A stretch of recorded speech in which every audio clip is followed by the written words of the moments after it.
Tranquility Base here. The Eagle has landed. Rocket Tranquility, we copy you on the ground.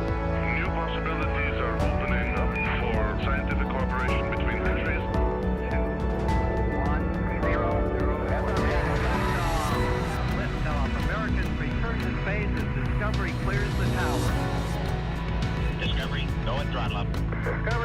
Go for deploy. And everybody in the shuttle program, the crew is go for launch. Roger. Nice to be in orbit. We have followed in their footsteps to get us where we are today.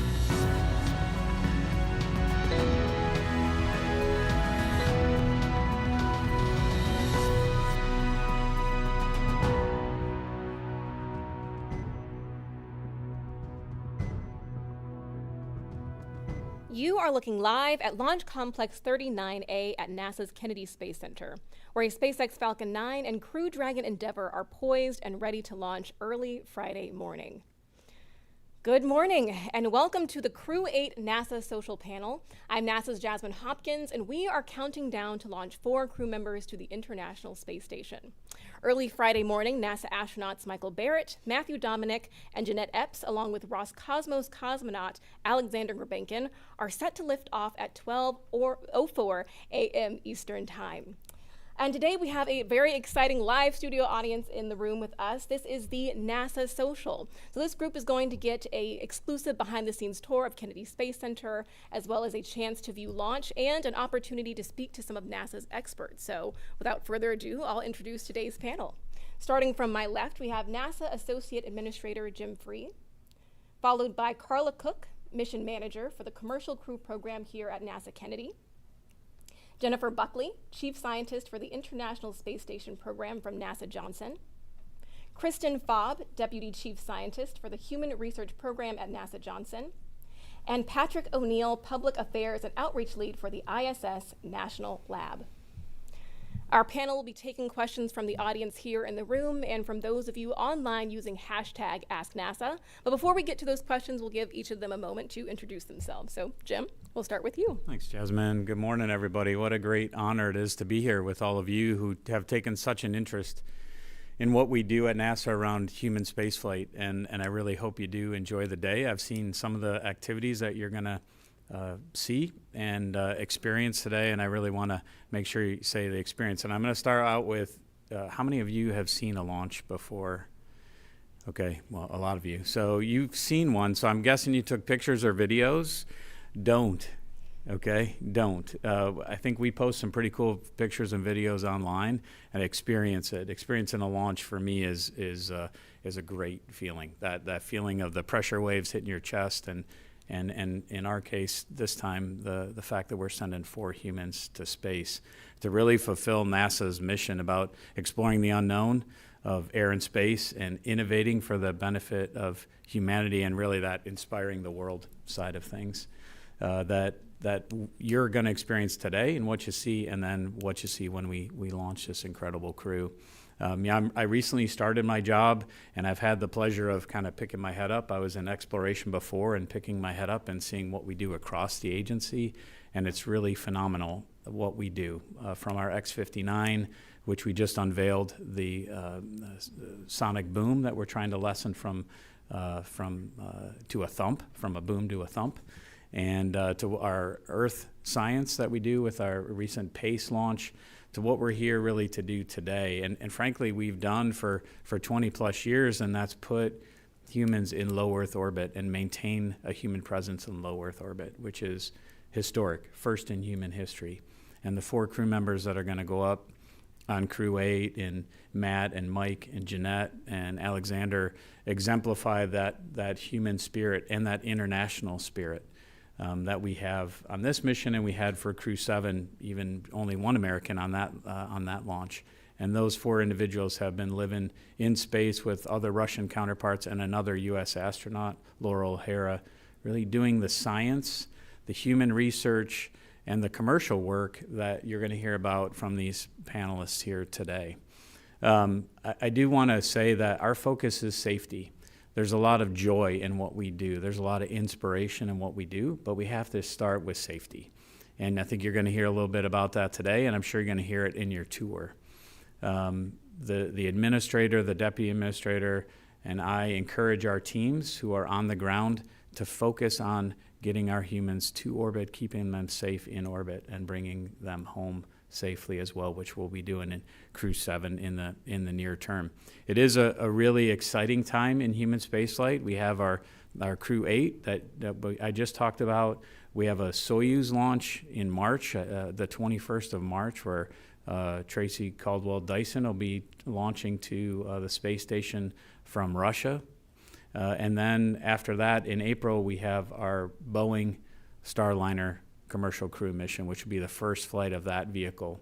So as you can imagine, putting 7 folks in space, bringing 4 home, has a large safety component to it, even if we've flown all those vehicles before, and we haven't in the case of Boeing. So we'll maintain that safety focus, but we'll also maintain the excitement of what we do in space to further exploration, both in low Earth orbit and beyond. Let me turn over to Carla. Thanks, Jim. Good morning, everyone. I'm Carla Koch. I'm one of the Commercial Crew Program Mission Managers, and I was actually Crew-6 Mission Manager. So we're mission management integration. I like to kind of compare that to herding cats sometimes, but I feel so lucky with what I get to do. I love my job. I get to work with so many people across the program, all of our system offices within Commercial Crew.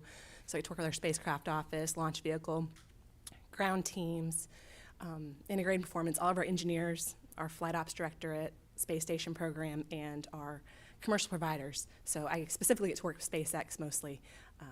And it's just a great time to be in space. It is so hard to imagine that we are, and really believe that we're on Crew-8. This is the 9th crewed flight that we've had.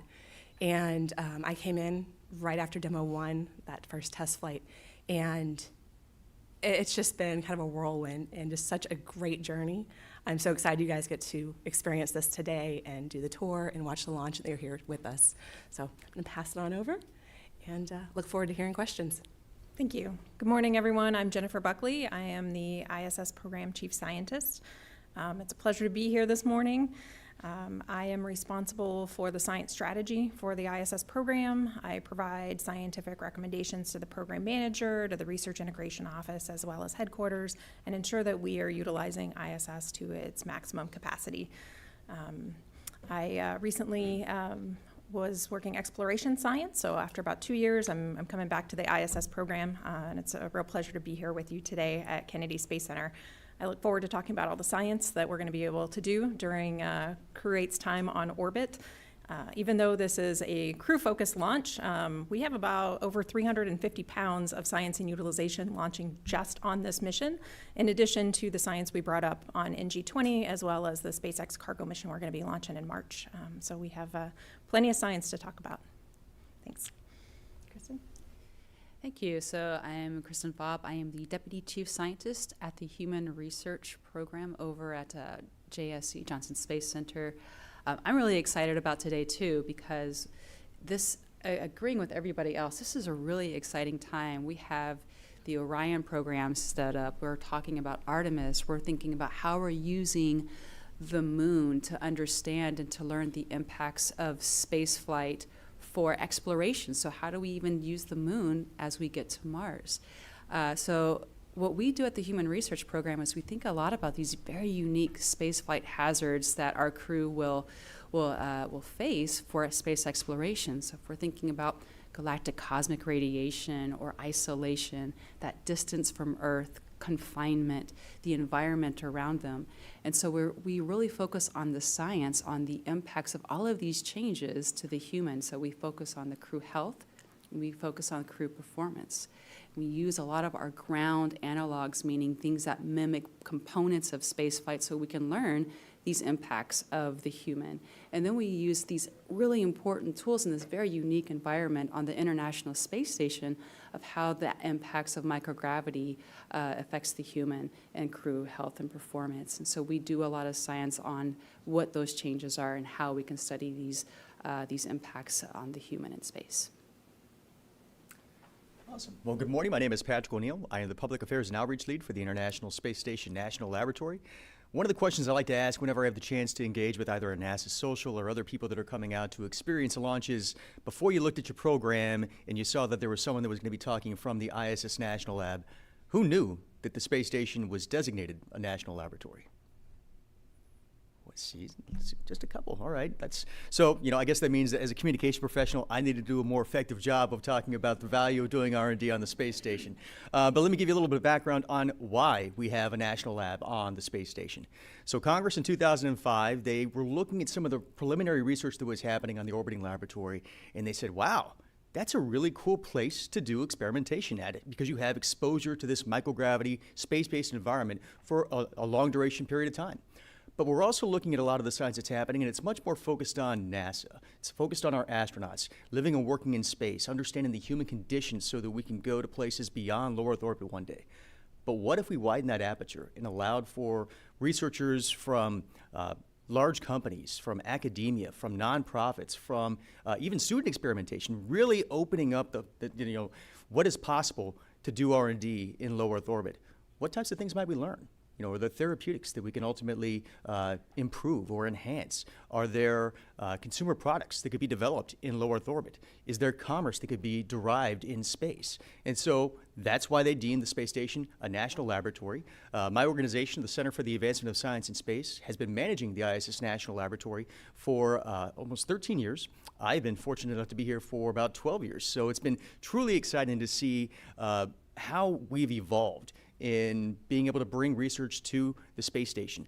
And during that time frame, I would like to think that we have done exactly what it is that Congress intended. We have opened up the aperture as far as R&D is concerned. So Fortune 500 companies, innovative startups, academia, nonprofits, other government agencies like the NIH, the NSF, all of them are leveraging the space-based environment to bring value to life back here on Earth, as well as to develop a robust and sustainable economy in low Earth orbit. So really excited to be here. I mean, again, 8th commercial crew, wow, time flies. And it's great to go out there and have this new crew that's gonna have the ability to go to the space station. I'm excited to talk about some of the science and technology demonstrations they intend to support during their 6-month science expedition.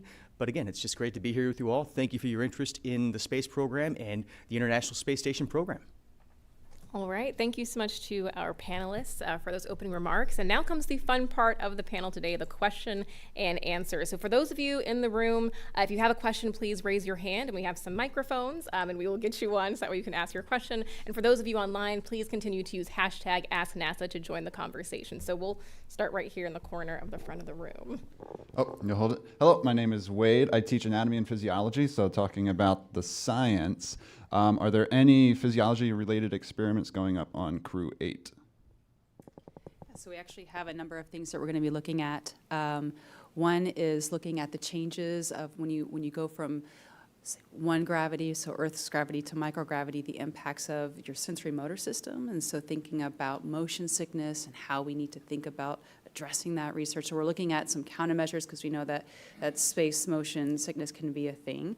We have to think about how does that happen when we go to Artemis, when we go back onto the lunar surface and Mars. So we're really focused a lot on sensory motor components, the vestibular components of the human body. We're also looking at the relationship of the immune system and its environmental surroundings on the space station. So we're doing some additional research on immune function, host pathogen engagement, on looking at potential disease models that we can learn from in microgravity on the immune system.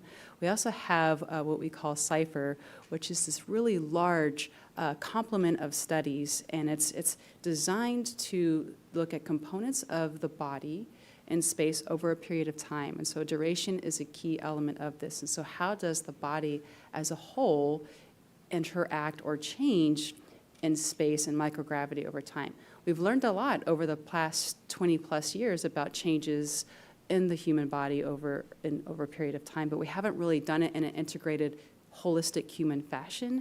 And so that's what CIPHER is doing for the study, or these researchers. And we actually have our 3rd crew member that's going to be signed up for CIPHER that's doing these studies on station. So we're really excited to get some more data from this individual.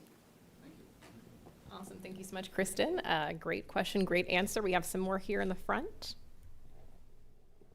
Hello, to Jim Free. My name is Jay Castro. I live here in Florida. I take photography for a site in Brazil called Space Orbit. My question to you, the ISS will be no longer in service in a couple of years. How do you manage the partnership with the private companies after the ISS is finished? to send astronauts into space? So right now we're working with our what we call our commercial low Earth orbit destinations program, where we've funded some studies to start the development to meet our requirements after ISS has met its end of life. And we have a number of those contracts with companies that are developing their business case to fly in low Earth orbit, some of which the business cases are built on what's done in the national lab today through the commercial partnerships there. And then we're defining our requirements of what we need for our astronauts and for our science. And you heard some of the health experiments that go on. We need those long duration times on station to understand, and in low Earth orbit, to understand what happens to the human body before we send folks on to the moon and Mars. So those early contracts under commercial low Earth orbit destinations will set up the companies to compete to provide services back to NASA and to commercial companies in the future after ISS is gone. So the ISS will just burn into the atmosphere? How will this mental, how will you separate it? So right now we're looking at a deorbit vehicle for the space station so that we can attach that and target where the space station re-enters to provide human safety here on Earth, much like we try and do when we deorbit spacecraft today.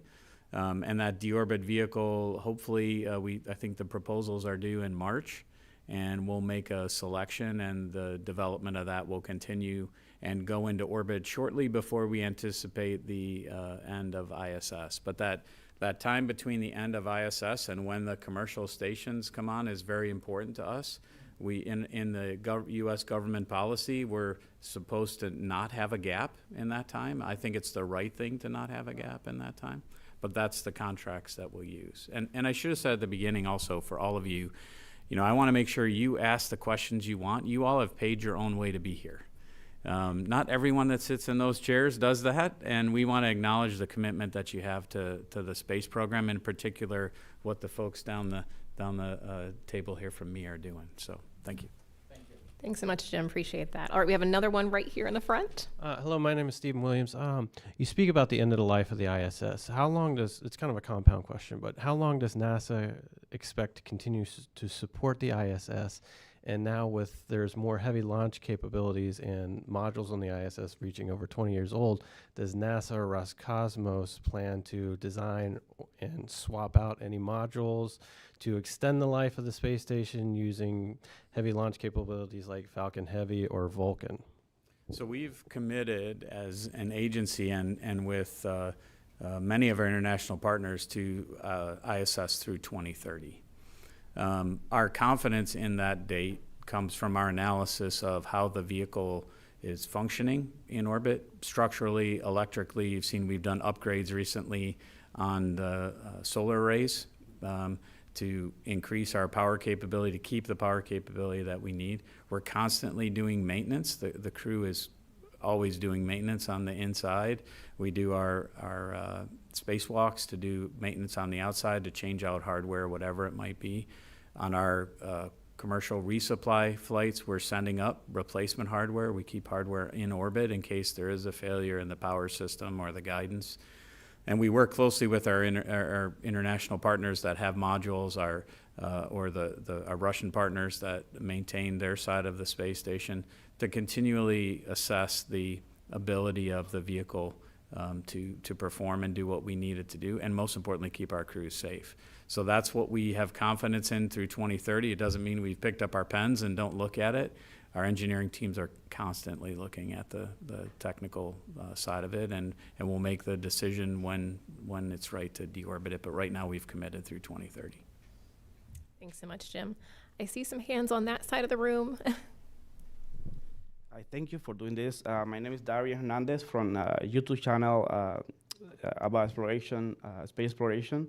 My question is for Jim. We have incredible crew to be launched in 2 days. So how is the selection process for each of them, or each of the crew missions that we have to the ISS? So the selection process is handled in our Flight Operations Directorate at the Johnson Space Center. in coordination with the head of flight operations, who's Norm Knight, and our chief of the astronaut office, who's Joe Acaba. And we look at they look at the skills that are needed for a particular mission, and this goes for all our missions. The skills that we need for the mission to perform what we need. And a lot of those are driven by what capabilities our crews have to do the science on board, to do things for our human research program. And they evaluate those skills and what the skills are across the astronaut office, and that's how they assemble what crews go up.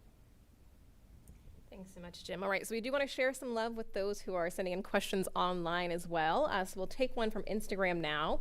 Mac and Cheese 623, very fun handle there, says, what is the most challenging part of your job? And I think that can be taken by anyone on our panel. So if you all would like to take a turn saying what is the what is the most challenging part of your job?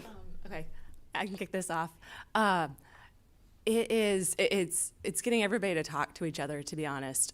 We have so many people dedicated to safety, like Jim said, and making sure the vehicle is safe to fly, that being the Falcon rocket and the Dragon spacecraft, and making sure that everybody's doing what they need to do, and the reviews they need to do with engineering,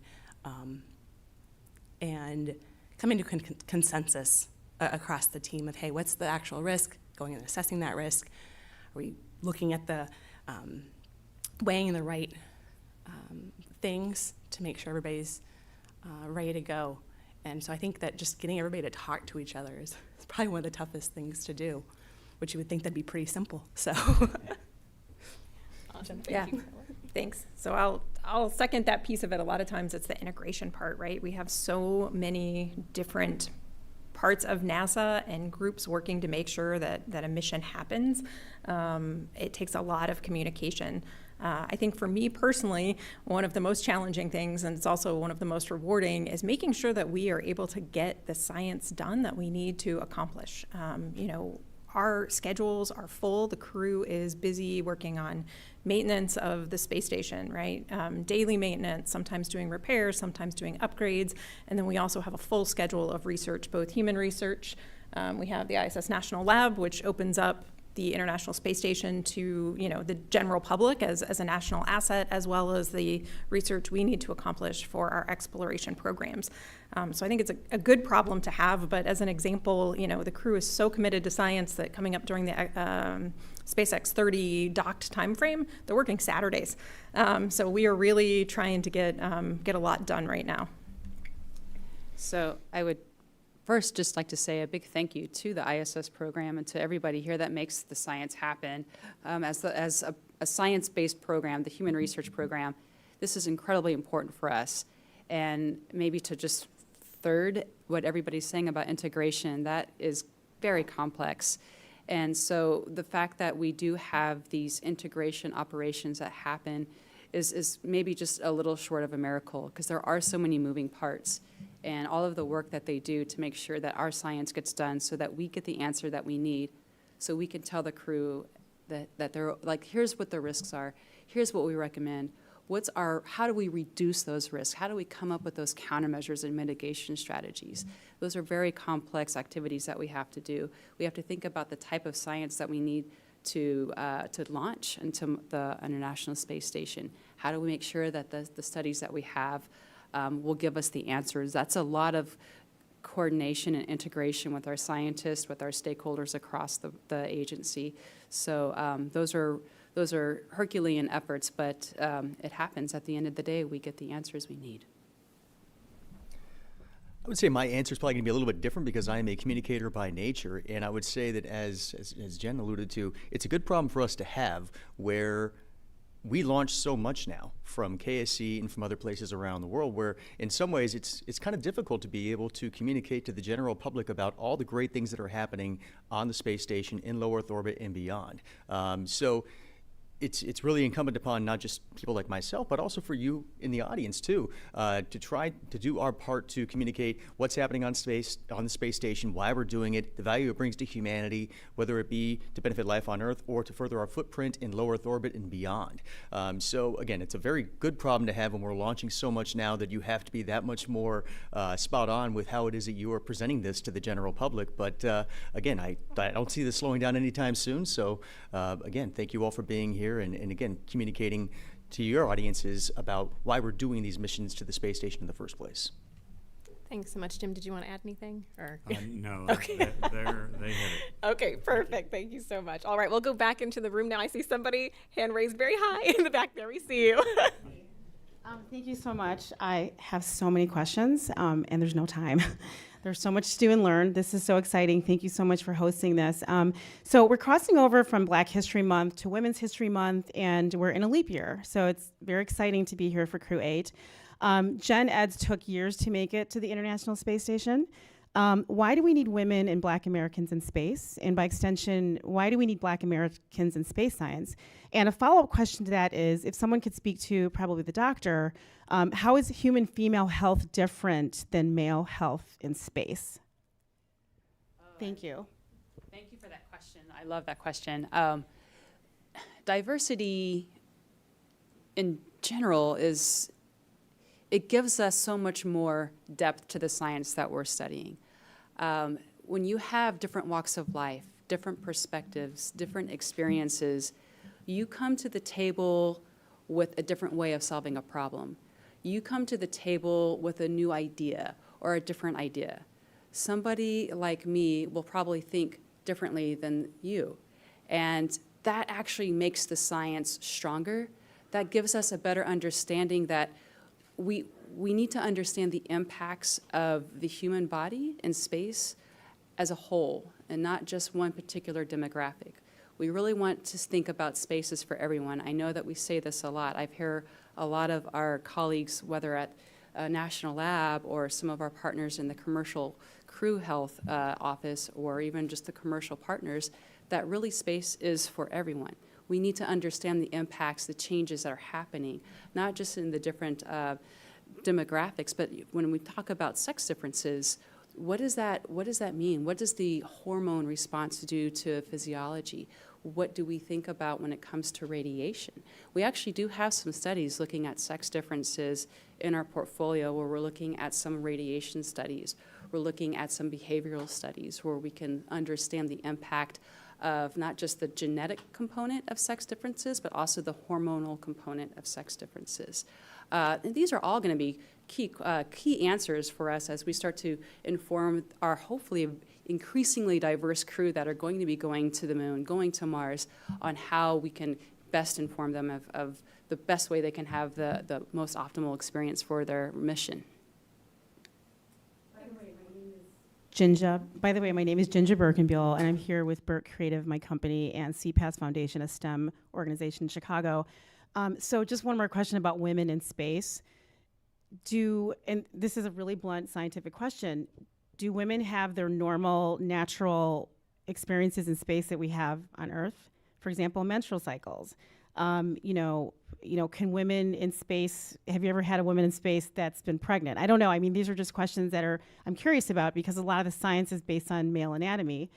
I don't know how much information we have about women, and I don't know how many women have been launched into space. So how new is the science, or, how much more are we doing to learn about women in space? So I would say that there's no limiting factors for being a woman in space, that they work with their flight docs on whatever is best for them, however that is.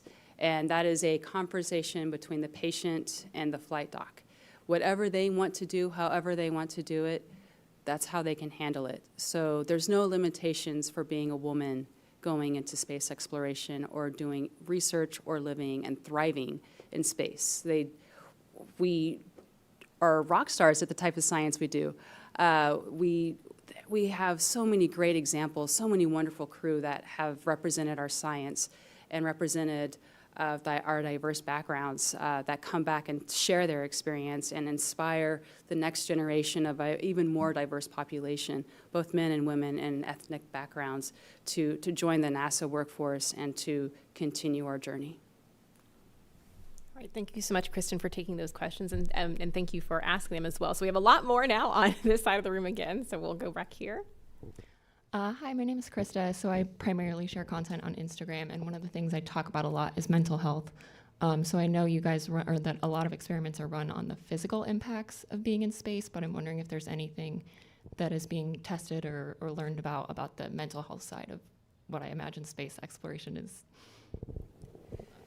Sure, I could take a start, and then if anybody else wants to add their perspective, because I know that you probably see a lot of research that comes out of just even basic science as well.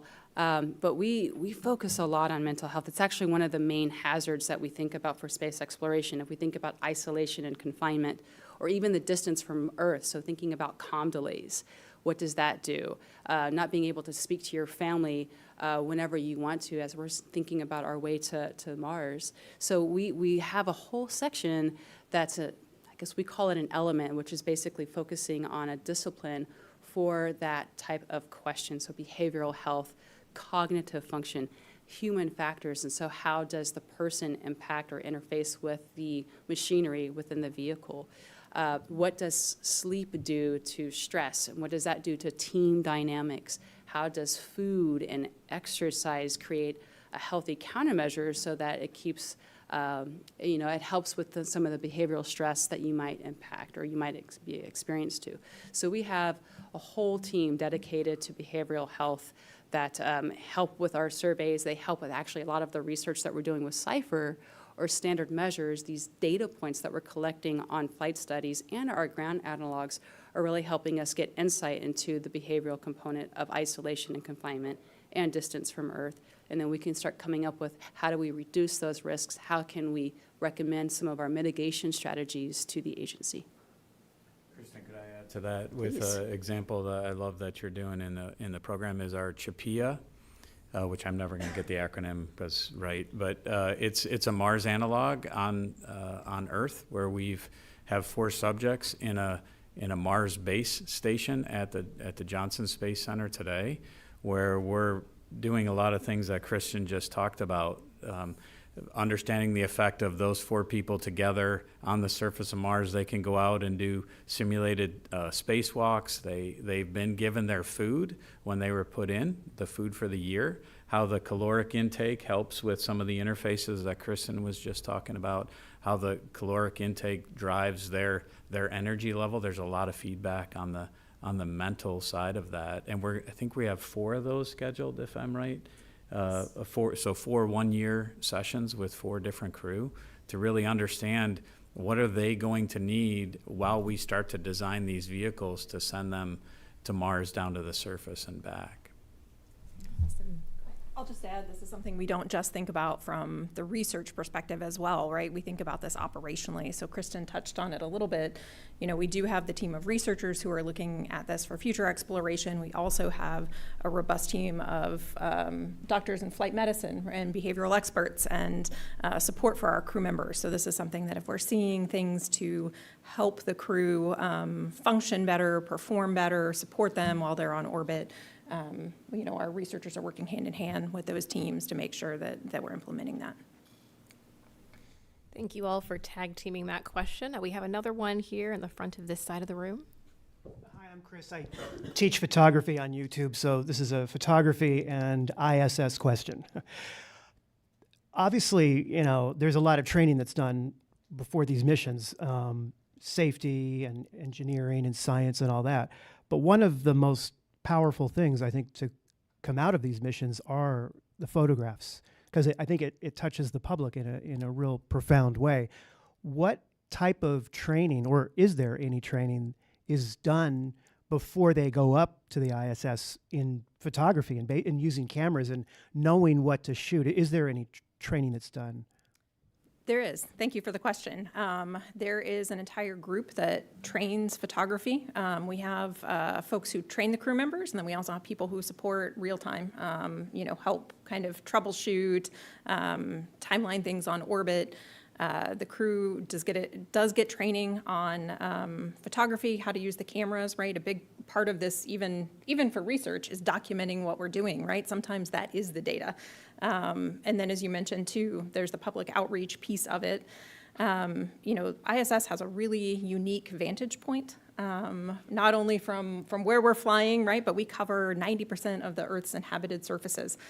So there's a lot we can see from ISS. So one of the things that the crew is trained to do not only is to look at specific targets or collect data, but also we participate in the International Disasters Network too. So a lot of times when there are events going around around the world, natural disasters, our crew members can really get involved and help see things from a perspective that you couldn't otherwise. Thank you so much. All right, we do have another question here from social media. Clark on YouTube and Christopher Mick on Facebook ask, are there any updates on the new EVA suits, and when will the next-gen spacesuits go up for testing?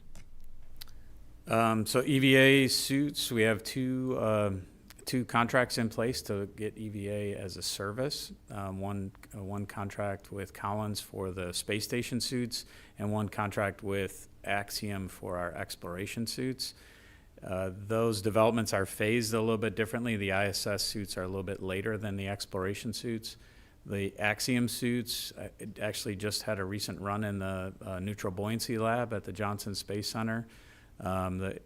So that's testing the entire suit, the payload life support system. That is a really complex side of things, as we've learned in our EVA history, is underway, using actually a lot of the technologies that we transferred out into industry, we being NASA, transferred out into industry. So the development, PDR, the preliminary design review, I think was completed late last year, and they're moving into the critical design review, which is where you really focus the design, finalize it, and then start building the flight hardware. But we're testing parts of the suits and components of the suits today. Awesome, thank you so much. So now we want to come back into the room. We have some right here in the center aisle. Hi, good morning. My name is Arjit Tipernani. I'm actually a fourth-year dental student at the University of Florida, go Gators, but I have a passion for space.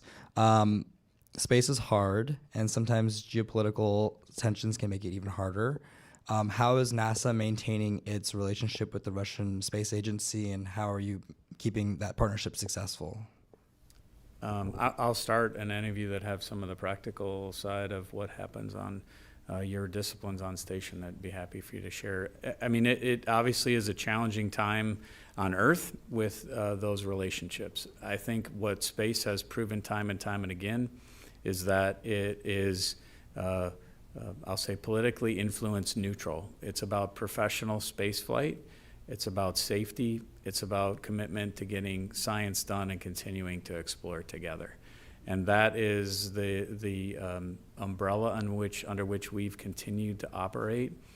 Space is soft power, so to speak, but we've kept that professional relationship with our Russian colleagues and have continued the dialogue. We're obviously launching crew members from both sides. We have Alexander launching on Crew-8, and we have Tracy launching on Soyuz in March.